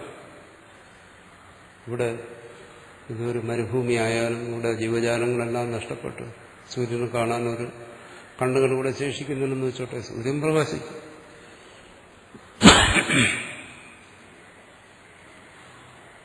അതിനാണ് സ്വയം പ്രകാശം എന്ന് പറയുന്നത്. ഒരു കണ്ണും അതിനെ കാണാമെങ്കിലും അത് പ്രകാശിച്ചുകൊണ്ടേയിരിക്കും, സ്വയം പ്രകാശം.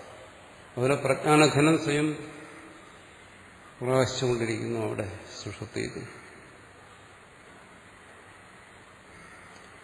ജാഗ്രതത്തിലേക്ക് വരുമ്പോൾ പറയുന്നു അതാ സ്വയം പ്രകാശിക്കുന്ന സ്വരൂപം എന്ന് ജാഗ്രതത്തിൽ പറയുന്നു. പറയുന്നതിന് വേണ്ടി ഇതൊക്കെ ആവശ്യമാണ്. സൂര്യനെ കാണുന്നതിന് വേണ്ടി കണ്ണുകൾ ആവശ്യമാണ്. അല്ലെങ്കിൽ സൂര്യൻ പ്രകാശിക്കും. അതുപോലെ ഈ പ്രജ്ഞാനഘനം പ്രകാശിക്കും. ആരും അതിനറിയേണ്ട ആവശ്യമില്ല. അത് പ്രകാശിച്ചുകൊണ്ട് തന്നെയായിരിക്കും. പക്ഷെ അറിയണമെങ്കിൽ ഇവിടേക്ക് വരണം, ഈ ജാഗ്രതത്തിലേക്ക് വരണം. സൂര്യനെ കാണാൻ കണ്ണ് വേണം. അതുപോലെ ബഹുരൂപീയത്തെ, നാനവൻ രൂപത്തെ പ്രാപിച്ചിരിക്കുന്നു, ഗമ്യത്തെ പ്രാപിച്ചിരിക്കുന്നു എന്നർത്ഥം.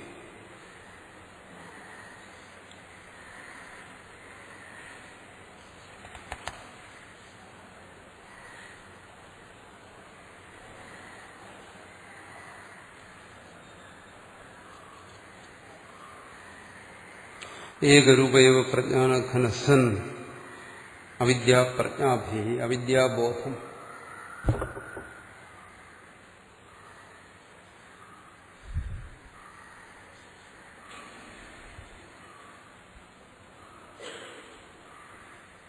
ഏകരൂപയോ പ്രജ്ഞാനഘന, അഥവാ എവിടെയാ ഏകരൂപനായ പ്രജ്ഞാനഘനായിരിക്കുന്നു? സുഷുപ്തിയിൽ. അതിനെ നമുക്ക് മനസ്സിലാക്കാൻ പറ്റും. മനസ്സിലാക്കണ്ടേ ഇതൊന്നും? അതിനൊരു ഉദാഹരണം വേണ്ടേ, ദൃഷ്ടാന്തം വേണ്ടേ? സ്വാനുഭവത്തിൽ നിന്ന് മനസ്സിലാക്കണ്ടേ? ഏകയേവ ഏകരൂപേവ പ്രജ്ഞാനഘനസൻ അവിദ്യാപ്രജ്ഞാഭി.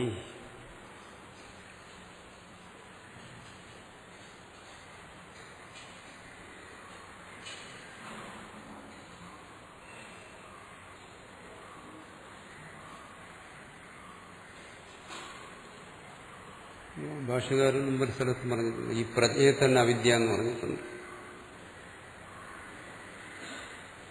ഇതിനെ അവിദ്യാപ്രജ്ഞ എന്നെന്തുകൊണ്ടാണ് പറയുന്നത്? കാരണം പ്രജ്ഞ ആയിരുന്നു നേരത്തെ. പ്രജ്ഞ തന്നെയാണ് പ്രജ്ഞാനഘനായിരുന്നത്. അവിടെ അവിദ്യ ഉണ്ടായിരുന്നില്ല. ജാഗ്രതയിൽ വരുമ്പോൾ അവിദ്യാപ്രജ്ഞ എന്ന് പറയും. സുഷുപ്തിയിൽ പ്രജ്ഞാനഘനം, ജാഗ്രതത്തിൽ അവിദ്യാപ്രജ്ഞ. വ്യത്യാസം എന്താ? ഈ അവിദ്യാപ്രജ്ഞ കൊണ്ടാണ് നമുക്ക് പറയാൻ കഴിയുന്നത് സുഷുപ്തിയിൽ പ്രജ്ഞാനഘനനായിരുന്നു എന്ന് പറയാൻ കഴിയുന്ന ഇതുകൊണ്ടാണ്. നീ ആരെങ്കിലും പറയൂ സുഷുപ്തിയിൽ താൻ പ്രജ്ഞാനഘനനായിരുന്നു, പരമാത്മാവ് പ്രജ്ഞാനഘനനാണ്? ആര് പറയും? ഇതൊന്നും പറയാൻ കഴിയത്തില്ല. ഇത് പറയണമെങ്കിൽ ഈ അവിദ്യാപ്രജ്ഞ പറയും. ജാഗ്രത് പ്രജ്ഞ, അതാണ് അവിദ്യാപ്രജ്ഞ എന്ന് പറയുന്നത്. അതെന്താ ഈ അവിദ്യാപ്രജ്ഞ? അതാണ് നേരത്തെ പറഞ്ഞത്, വ്യാകൃതമായി. ആ പ്രജ്ഞാനഘനം തന്നെ അവിദ്യാപ്രജ്ഞ രൂപത്തിൽ വ്യാകൃതമായി, ജാഗ്രത് രൂപത്തിലായി എന്ന് പറഞ്ഞിരിക്കുന്നത് നേരത്തെ പറഞ്ഞ അതാണ് പ്രകടഭാവം എന്ന് പറഞ്ഞിരിക്കുന്നത്. അങ്ങനെ അവിദ്യാപ്രജ്ഞ എന്തുകൊണ്ട് പറഞ്ഞു? ഇവിടെ ഇരുന്നുകൊണ്ട് ആ പ്രജ്ഞാനഘനെ ഇത് അറിയുന്നതുകൊണ്ട് അവിദ്യാപ്രജ്ഞ എന്ന് പറഞ്ഞു.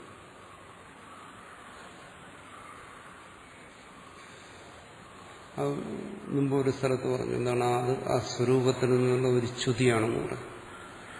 ഇവിടെ തന്നെ നമ്മൾ മുമ്പ് ചർച്ച ചെയ്തിട്ടുണ്ട് അവിദ്യാപ്രജ്ഞ.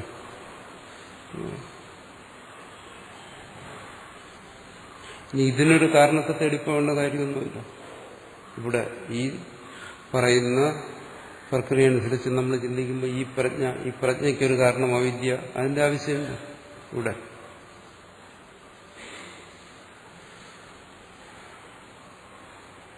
പ്രജ്ഞയുടെ കാര്യമായ അവിദ്യ ഏതാണ്? അങ്ങനെ പോകേണ്ട കാര്യമില്ല.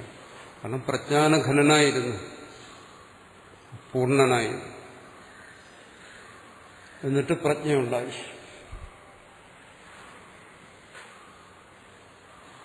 ആ പ്രജ്ഞ കൊണ്ട് പറയുന്നു ഞാൻ പ്രജ്ഞാനഘനായിരുന്നു, സുഖം അഹം അസ്വാപ്സം എന്ന കിഞ്ചിത് അവേദിഷം അതെല്ലാം പറയുന്നു. അങ്ങനെ തന്നെ പ്രജ്ഞാനഘനായി അറിയുന്നു. അതുകൊണ്ട് ഇതിനൊരു പേര് കൊടുത്തു അവിദ്യാപ്രജ്ഞ.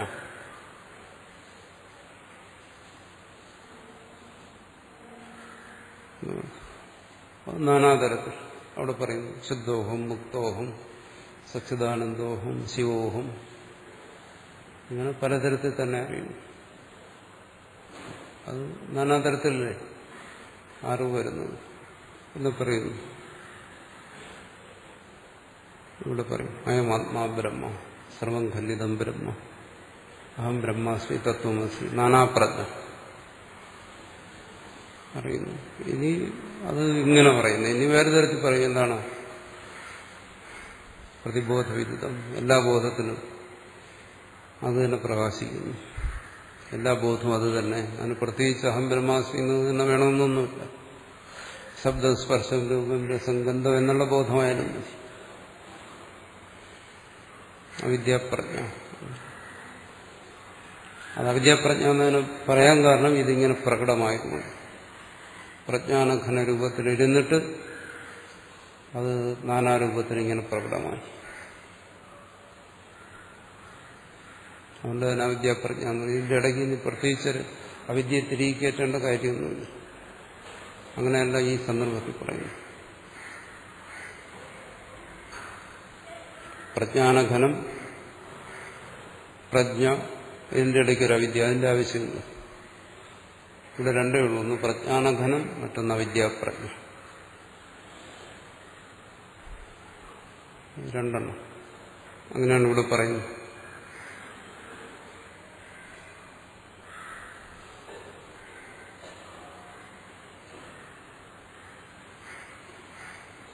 കസ്മാത് പുനഃ കാരണം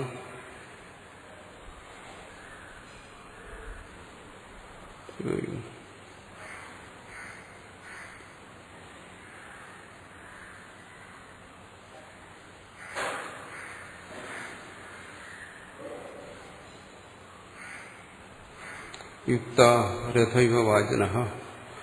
അടുത്തവിടെ പറയുന്നു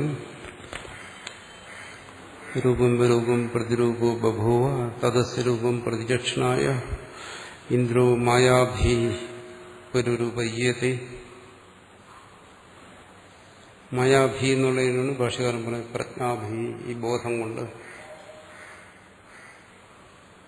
നാനാത്വം വരുന്നത് ഈ ബോധം കൊണ്ട്,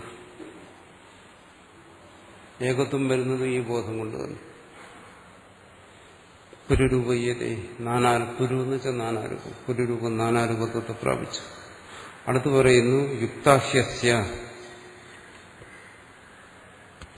ഹരയഃ ശതദശേതി കസ്മാത് പുനഃ കസ്മാത് കാരണാത് എന്ത് കാരണം കൊണ്ട്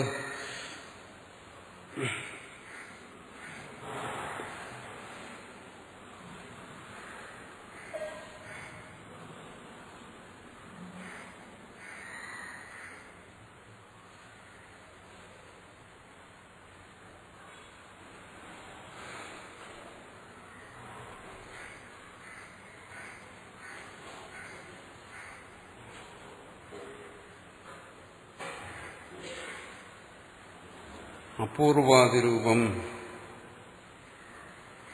യത് ബ്രഹ്മ തദേവ ഏതത് സമസ്തം ജഗത്.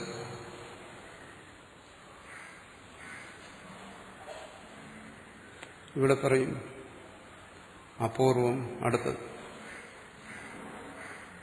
അപൂർവം അനപരം അനന്തരം അബാഹ്യം. ആ പ്രജ്ഞാനഘന രൂപത്തെക്കുറിച്ച് പറയുകയാണ്. പിന്നീട് പറയുന്നു അവിദ്യാപ്രജ്ഞാഭി ഇങ്ങനെ ഈ നാനാരൂപത്തിലിരിക്കുന്നു എന്നും പറയുന്നു. പറയുന്നത് രണ്ടും ഒന്ന് തന്നെ പറയുന്നു. എന്താണ്? അപൂർവാദിരൂപം യത് ബ്രഹ്മ, ഏതൊരു ബ്രഹ്മത്തെയാണോ അപൂർവം അനപരം എന്നെല്ലാം വിശേഷിപ്പിച്ചത്, തദേവ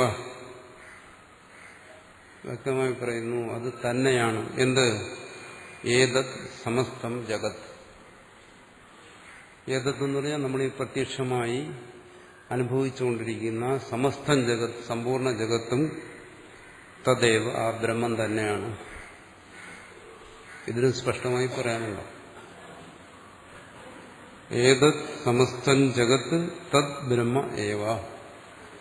ഈ കാണുന്ന സമ്പൂർണ്ണ ജഗത്തും ആ ബ്രഹ്മം തന്നെയാണ്. പുരുരൂപയ്യതേ നാനാരൂപത്തെ പ്രാപിച്ചിരിക്കുന്നു, അത് തന്നെ. ന ബ്രഹ്മവ്യതിരേകണാസ്തി, ബ്രഹ്മത്തിൽ നിന്ന് വേറിട്ട് മിഥ്യയായ ഒരു ജഗത്തൊന്നുമില്ല, മിഥ്യയായ നാമരൂപങ്ങളുമില്ല.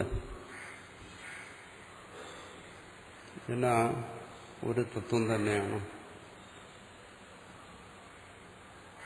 വേറെ തരത്തിൽ പറഞ്ഞാൽ ആ സുഷുപ്തിയിൽ എന്താണോ ഉണ്ടായിരുന്നത് പ്രജ്ഞാനഘനമായി, അതിൽ നിന്ന് കൂടുതലായി ഇവിടെ ഒന്നും ഉണ്ടായിട്ടില്ല. ആ പ്രജ്ഞാഭി, പ്രജ്ഞകളെ കൊണ്ട്, ഈ ബോധത്തെ കൊണ്ട്, ജാഗ്രത് ബോധത്തെ കൊണ്ട് നാനാരൂപങ്ങളെ അനുഭവിക്കുന്നത് ശരിയാണ്. പക്ഷെ നാനാ ആയതുപോലെ എന്ന് പറയുന്നു. നാനാ ഇവ നതു നാനാ, ഭാഷകാരൻ മുമ്പ് പറഞ്ഞു. നാനാ ഇവ നതു നാനാ, പലതുപോലെ, പലതല്ല.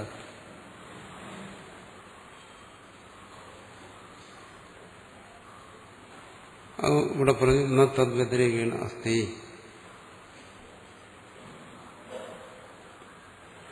അതാണ് അടുത്ത് പറഞ്ഞു വരുന്നത്.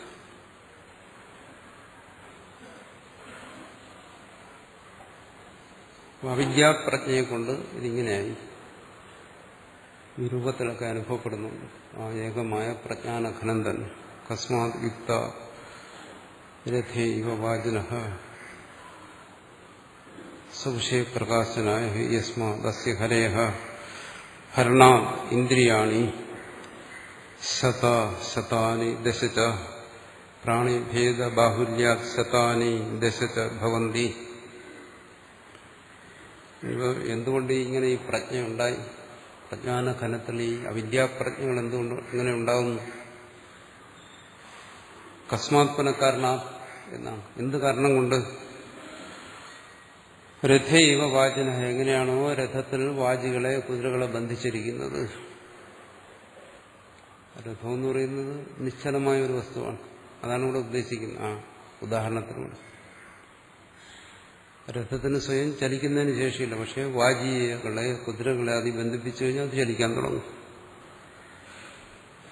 നിശ്ചലതയും ചലനവും, അതിനാണ് ഈ ഉദാഹരണം പറയുന്നത്. അത് തന്നെ ഇവിടെ സംഭവിച്ചിരിക്കുന്നത്. അവിടെ പ്രജ്ഞാനഘനമായി നിശ്ചലതയായിരുന്നു. ഇവിടെ വന്നപ്പോൾ ചലനമായി. ജാഗ്രത എന്ന് പറയുമ്പോൾ ചലനം. ഇവിടെ എന്ത് ചെയ്തു? ആ രഥത്തിൽ കുതിരകളെ ബന്ധിച്ചു. അവിടെ രഥം മാത്രം, കുതിരകളില്ല. രഥേവ വാചന. ഇവിടെ എന്താണ് ചലനം എന്ന് പറയുന്നത്? രഥവും കുതിരയാകുമ്പോൾ ചലനം. ഇവിടെ എന്താ? സ്വവിഷയ പ്രകാശനായ. ഇവിടെ കുതിരകളുടെ സ്ഥാനത്ത് ഇന്ദ്രിയങ്ങൾ, അത് അതാതിന്റെ വിഷയങ്ങളെ പ്രകാശിപ്പിക്കുന്നു. അതാണ് ഇവിടുത്തെ ചലനം. അതിനാണ് അവിദ്യാപ്രജ്ഞ എന്ന് പറയുന്നത്. ആ പ്രകാശത്തെ, ശബ്ദസ്പർശരൂപരസഗന്ധത്തിലുള്ള ഈ പ്രകാശം, അത് അവിദ്യാപ്രജ്ഞ.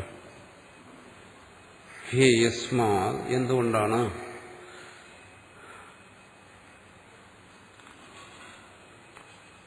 യുക്താ ഹി അസ്യ ഹരയഃ. യുക്ത അതിനെ ബന്ധിപ്പിച്ചിരിക്കുന്നു, കൂട്ടിച്ചേർത്തിരിക്കുന്നു. ഹി യസ്മാ, എന്തുകൊണ്ട്? അസ്യ ഹരയഃ,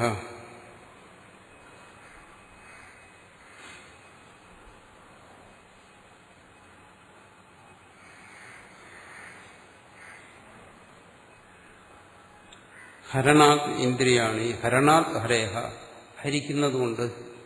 ഹരേഹ എന്ന് പേര് വന്നു, ഹരി എന്ന് പേര് വന്നു ഇന്ദ്രിയത്തിന്. ഹരി എന്ന് വെച്ചാൽ ഇന്ദ്രിയം. ഹരി വളരെയധികം അർത്ഥങ്ങളുള്ള ഒരു ശബ്ദമാണ്. ഈശ്വരൻ എന്നുണ്ട്, ഇന്ദ്രിയം എന്നുള്ള അർത്ഥമുണ്ട്, സൂര്യൻ എന്നുണ്ട്, പ്രകാശം എന്നുണ്ട്, കുരങ്ങെന്ന് വരെ അർത്ഥമുള്ള ശബ്ദമാണ് ഹരിശബ്ദം. ഇവിടെ ഹരിശബ്ദത്തിന്റെ അർത്ഥം ഇന്ദ്രിയം. ഇന്ദ്രിയങ്ങൾ യുക്തമായിരിക്കുന്നു. ഇവിടെ ആ പ്രജ്ഞാനഘനൻ തന്നെ ശരീര ഇന്ദ്രിയ യുക്തനായിട്ടിരിക്കുന്നു.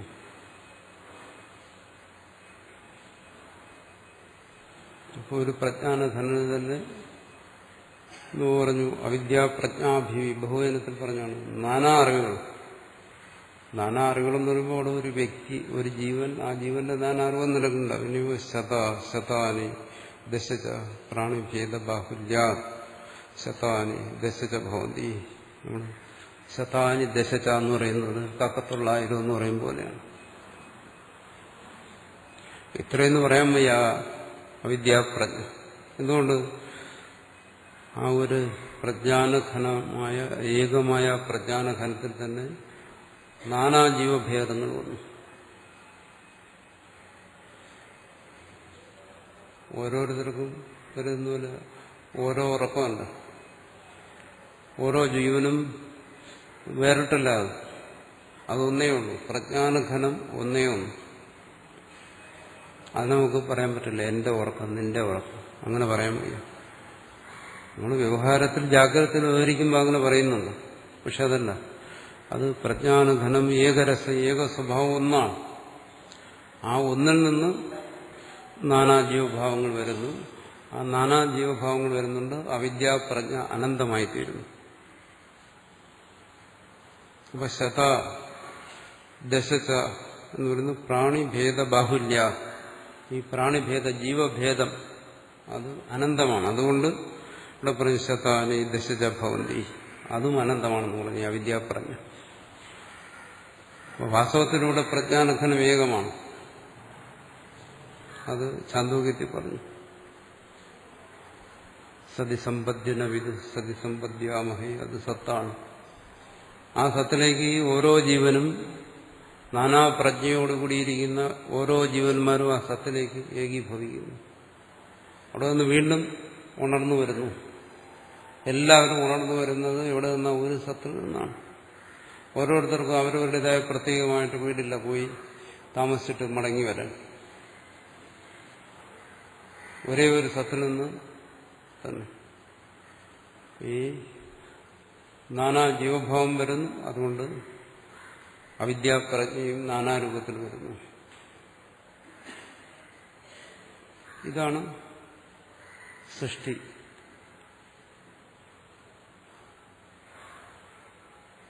സൃഷ്ടിയുടെ പ്രയോജനം ഇതാണ്. സൃഷ്ടി സംഭവിക്കുന്നത് എങ്ങനെയാണ്? ഒരു പ്രജ്ഞാനഘനത്തിൽ നിന്നാണ് ഇത് സംഭവിക്കുന്നത്. ഇത് ഈ അവിദ്യാപ്രജ്ഞ എന്ന് പറയുന്നത് വിഷയപ്രകാശനം, വിഷയബോധം.